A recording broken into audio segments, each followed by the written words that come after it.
Good morning from the Wye Valley. Beautiful sunshine out there, clear blue skies. Matty left in the middle of the night last night. He didn't feel too well, so he's not there at the moment. He's tucked up in his own bed at home with his own comforts, bless him. No, he wasn't feeling it. He knocked on the van at 4 o'clock in the morning saying, mate, I've just got to go. So I said, fair enough, mate, get well soon. So yeah, it's just the two of us on this journey in the Wye Valley, just the two of us today. So the final day, I'll be soloing it in the Wye Valley. We're going to be heading south. There's definitely one place that I want to go to today, and that's called Chepstow Castle. It's one of the top highlighted places to visit in the Wye Valley. I've seen some photos of it on Google. It does look pretty epic. I think I'm going to get a brew on the go, and then we'll go and find a place somewhere away from here, I think, where we can cook up some nice breakfast and start the day right.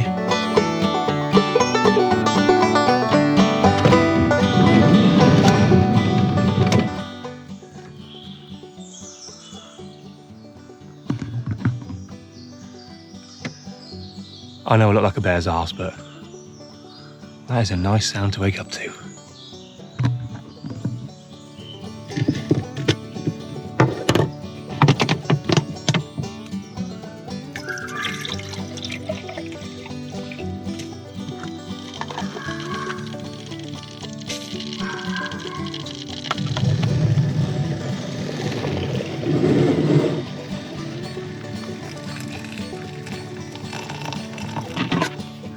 Go on, get away.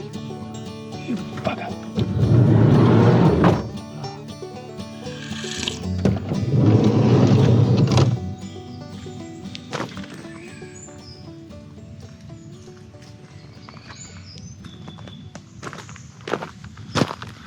Right, I think the wasps have gone. No, we're gonna head off now to a place called, don't know, what's it called again? I'll tell you when we get there. It's a nice little wooded area, a beautiful little spot where we can cook up some breakfast. And then I decided I want to go and see somewhere else before we get to Chepstow Castle. A place called Tintern. It's one of the most well-known villages in the Wye Valley for its picturesque views.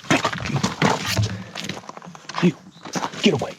As I was saying, I've got to get some breakfast in my belly though, so we're going to head off to another beautiful little park up along the way to Tintern and cook up some breakfast. I'm not quite sure what I'm going to have this morning. Got a pack of sausages in there. Sausage, bacon, egg in a massive tiger roll. Yeah, but this park up was an absolute winner last night. I'll put the what 3 words down here. I think I included it in last week's video as well when we were parking up last night, but proper quality park up this. You have got a couple of signs here saying no overnight parking and no camping, but there was a camper there and there was a camper there last night, both of which were very quiet. We all just bedded in for the night, had a nice quiet night in the Wye Valley. Although I will give you one word of warning, if you ever camp with someone called Matty, you might get a knock on your door at 4 o'clock in the morning. I love you, Matty. Get well soon, mate. Anyway, okay, let's head off to the next park up and get some breakfast.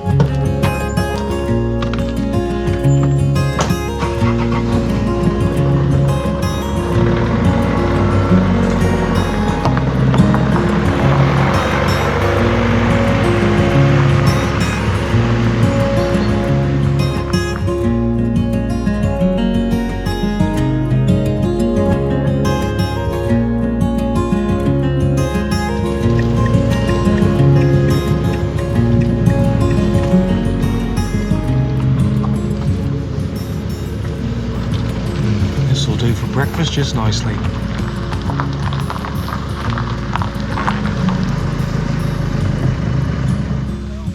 That was a bit close, wasn't it? This is 9 Wells car park, a little forest retreat somewhere in the Wye Valley. Saw it on Park for Night, although this particular car parking spot did say that you can't park here overnight on Park for Night, but to be fair, I've seen less signs. In fact, I haven't seen any signs yet that you can't park here. Let's go have a quick look. Here we are. Coed 9 Wells Wood. Oh. We must be in Wales then. That's the first notification I've said that we're in Wales. So we're in Wales, but there is no signs saying no overnight parking. How picturesque does this look though? You can imagine a few cars when they disappear. A couple of you parked here underneath a tree, the sun bleeding through. You've got tables there to have your dinner and your breakfast.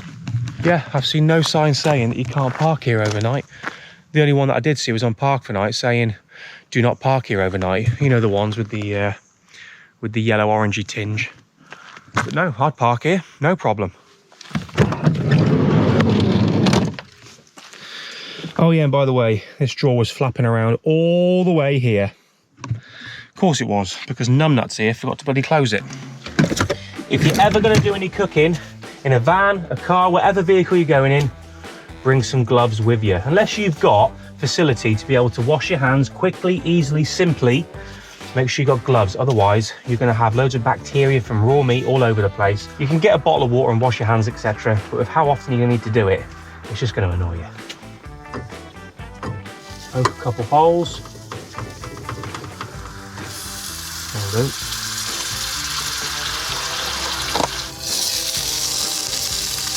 Let's get the bacon on there.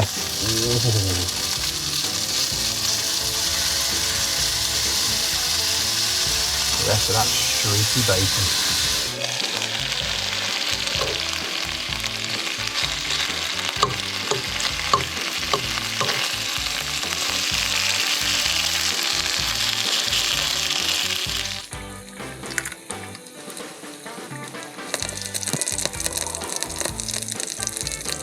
That looks incredible.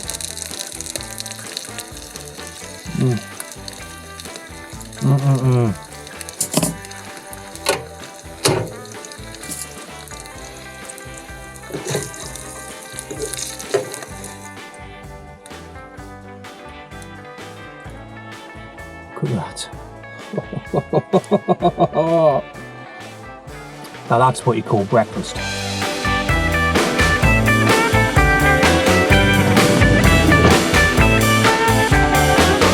After demolishing that BAP, I then started to make my way to Tintern. But before we get there, I wanted to show you a cool new piece of filming kit I was sent to try out.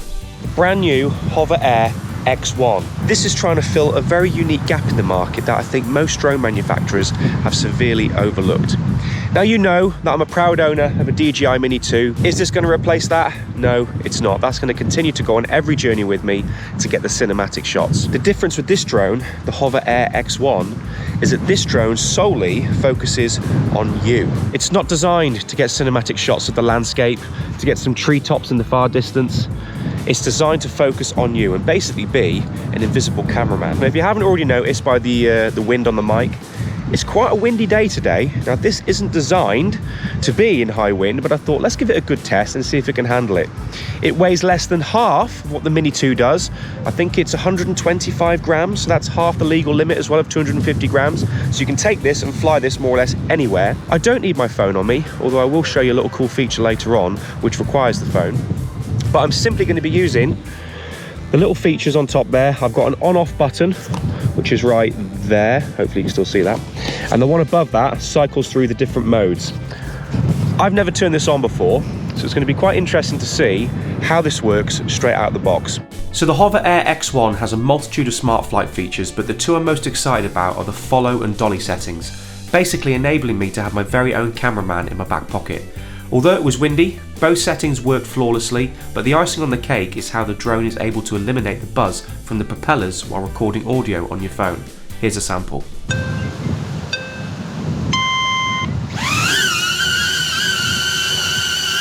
Right, we are recording. Red light is on. I can see here that it's currently recording. The Hover is recording audio on the app. We've got bright, clear sunshine. We've got hardly any clouds in the sky. The weather's good, apart from a little bit of wind. Right, let's get it landed. When I do fly my other drones, I've got to get the controller out. I've got to connect my phone to the cable. I've then got to look at if I've got any satellite signal. I've then got to wait about 2 or 3 minutes before it allows me to take off once it finds the home point. Whereas with this, it's literally whip it out, unfold it, get a quick shot and put it away. And sometimes, depending on where you are, that's all you need. So big thank you to the HOVERAir X1 team for sponsoring today's video and supporting the channel. I'll leave a link in the description below if you guys want to check out the HOVERAir X1 for yourselves. It's certainly going to be an integral part of my filming kit going forward. Now back to today's video.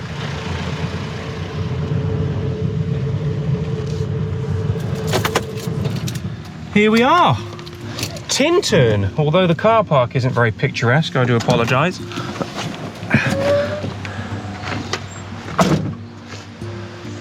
I saw some absolutely gorgeous views on the way in. There was people on the side of the road picking blackberries, I think. Nice little moat riverway going past the houses and the cottages. Gorgeous. Now I have no idea where I go now, but I fancy maybe going through that hedge. Or up that road maybe. We'll see. But let's go and have a look at the little village of Tintern.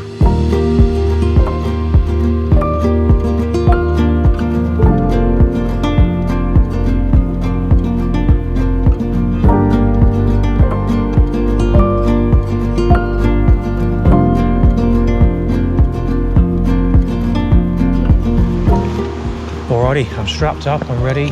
I've got water in the bag, I've got cameras on my chest. I'm ready to go and explore Tintern. Now I'm going to leave the what 3 words down here for you guys if you want to check out this car park for yourselves. No charge. I didn't see any signs on the way in saying no overnight parking, but I'm sure there's one somewhere. But yeah, nice little car park. There's plenty of room. Got a little stream down the side of the vehicles there. And this leads us into Tintern.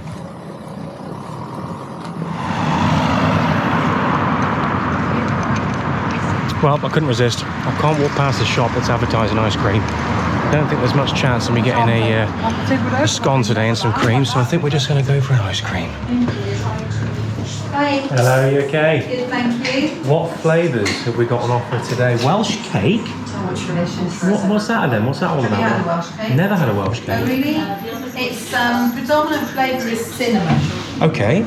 They are. I mean, it's a typical. It's a Welsh Taste is thing. it? Oh, lovely. It's delicious. So make sure that you don't serve in trays or anything. You can It is delicious. It I is. concur. Would you like one? Do you know what? I think I'll have a double scoop, a double waffle scoop, please. Yeah. I'll go for 1 scoop of rum and raisin, and I'll go for 1 scoop of your Welsh Do you want cake. that on the top or the bottom? Rum and raisin on the bottom's fine. Softer than the other ice creams because obviously it's got rum in it. Yeah, It's yeah. not like essence of rum. It's proper rum. It's proper rum. So I like the sound of that. doesn't freeze quite in the same way. Okay. So nothing wrong with it. It's just that the consistency is a bit softer. That's all. Okay. Cool. Thank you ever so much. Thank Is that you. everything? Yes, everything. Thank you. Brilliant. Thank you very so much. I much. appreciate Enjoy. that. Thank you.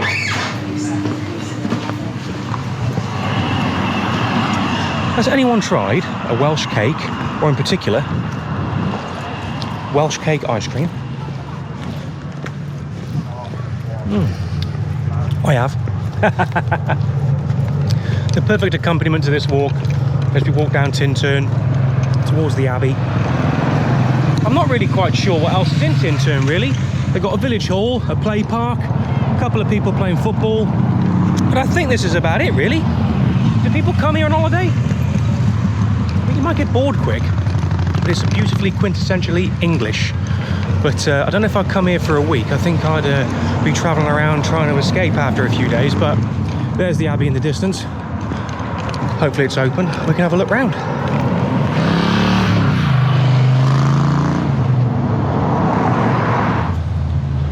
Well, that was lovely.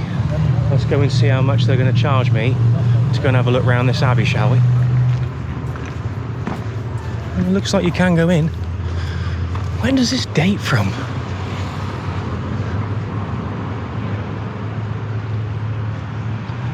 Someone leave a comment about Tintern. When was it built? I think... No, I'm not even going to try. No idea.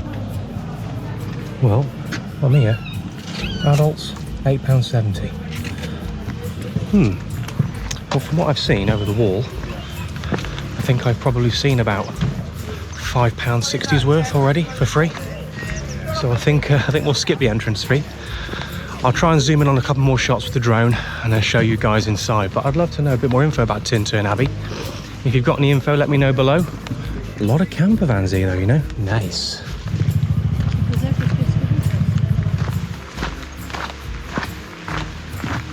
All right, let's make our way to Chepstow.